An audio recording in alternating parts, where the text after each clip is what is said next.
Hi, so this is the IPv6 multi-site which we have, come up till now. Design hasn't changed much. This is the headquarter router, which has two subnets connected to it, the servers and staff. This is staff managers. This is servers. There's a subsite connected to, to the headquarter via this router, the Poly IO subsite, and it has further network underneath it uh, for the local staff.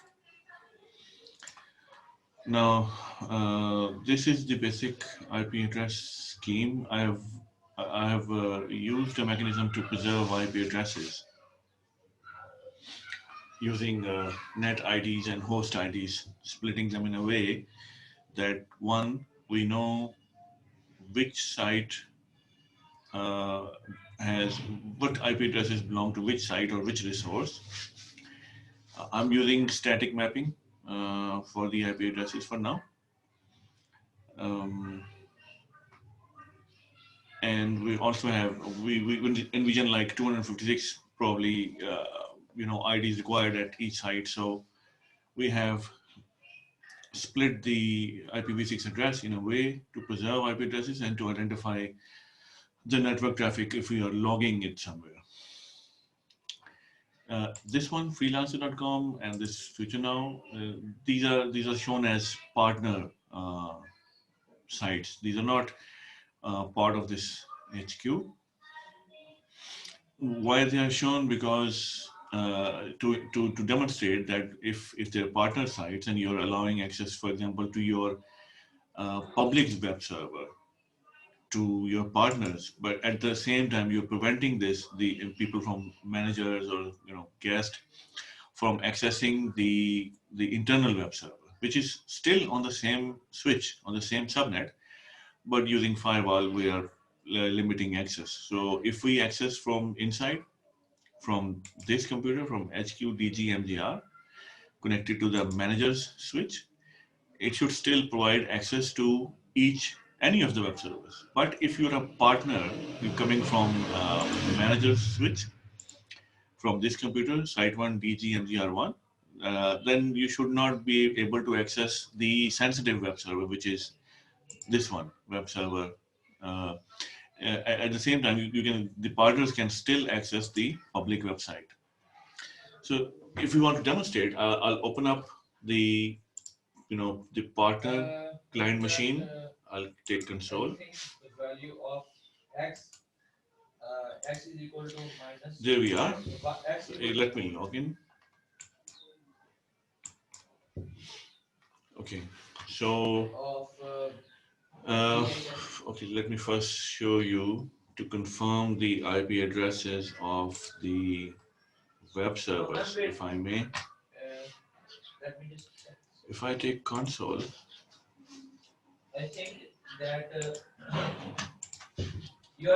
now this is the sensitive web server internal. Let's check the IP address.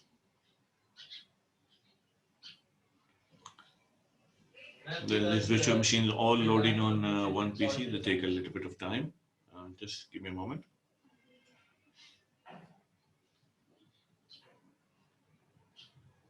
Meantime, I'll log on. I'll start the public web server also.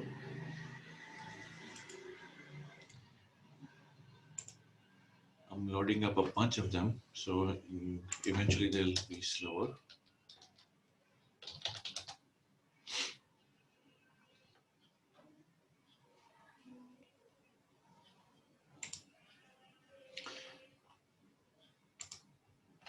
So this is the sensitive web server, should be 1202:5.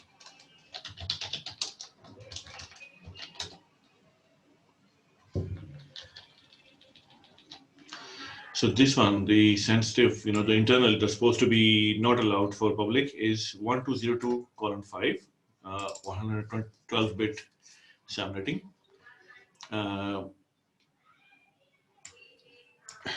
and I'll open this.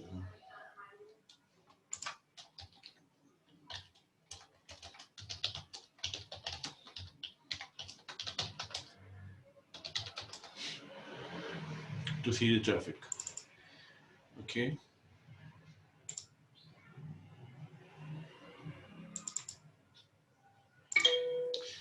And at the same time, let's open up the other one.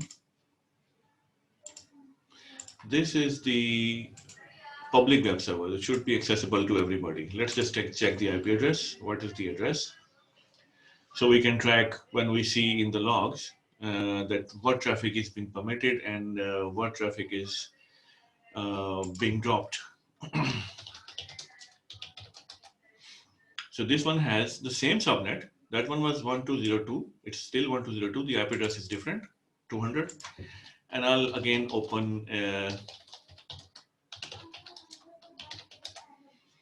some mechanism of logging.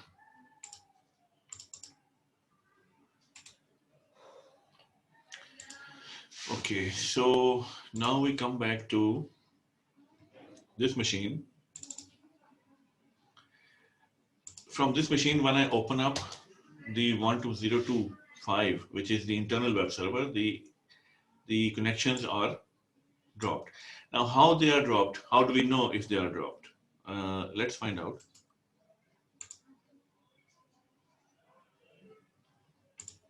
We can monitor it from here.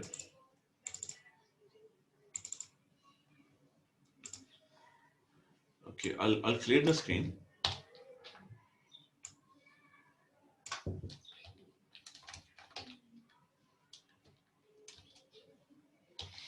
So the screen is now cleared. Let's. So when I access the public website, the connection is straight, went through, and the site is loaded. Let me open up another window.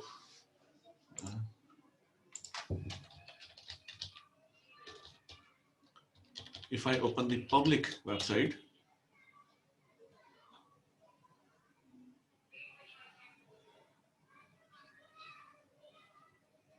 I'm allowed the access to the public website. But if I open up another tab and give the similar address, it's in the same subnet. It's 5. You'll see right here the connection will be dropped. See, we are coming from this address. This is the address of this computer. We can have a look. We have the address of 120F6, and we can see that this address is being rejected access to the website that has internal content, or it's internal to the company. And at the same time, when I access the public web server, we are given access. So that is how we are controlling. We are maintaining, the partnership connectivity with this site and this site, and we are allowing only selected access to internal resources. And the same can be implemented if you have a database server or if you have a file server. The access can be restricted depending on where you want to allow people. Now, this computer, which is inside the domain,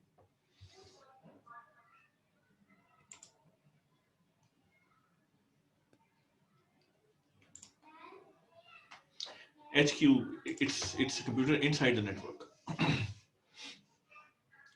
Now you can see that the 200, the public website was accessible even to the partners, but the internal web server was not allowed. Now, since this machine is inside the network, if I try to open the same restricted website, which was 5, we should ideally have access to it.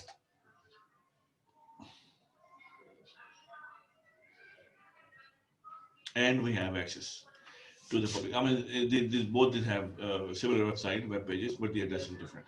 So if you're coming from the internal network, you're allowed access to every resource. If you're a partner, depending on sort of the agreement, you are allowed access on a selected basis.